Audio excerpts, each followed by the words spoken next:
David Crête, professeur de marketing à l'École de gestion de l'UQTR.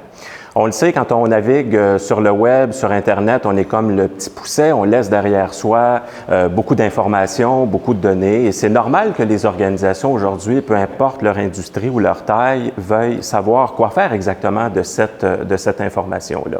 Ce que ça veut dire, c'est que ça ne nuit pas à la créativité, que les données ne nuisent pas à la créativité. Bien au contraire, elles ouvrent des perspectives. Pour y arriver, il faut vouloir atteindre une certaine maturité numérique avec l'expérience, c'est-à-dire d'avoir le numérique bien ancré dans notre ADN comme organisation. La maturité numérique, c'est quoi? C'est être en mesure de bien s'adapter aux changements qui se déroulent et qui surviennent dans notre environnement. Pour arriver à tout ça, trois choses essentiellement. D'abord, trois écueils, trois trappes qu'il faut éviter. La première, c'est celle de la complaisance, c'est-à-dire se contenter de ce qu'on fait et de ce qu'on a présentement. C'est se dire, par exemple, bien, on l'a toujours fait de cette façon-là, pourquoi on changerait?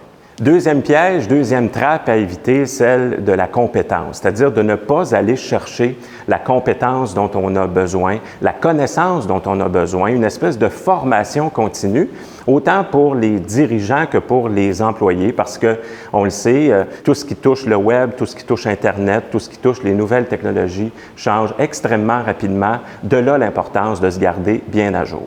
Et finalement, un troisième piège à éviter, la cannibalisation, c'est-à-dire préparer demain en ayant peur de nuire à ce qu'on fait aujourd'hui.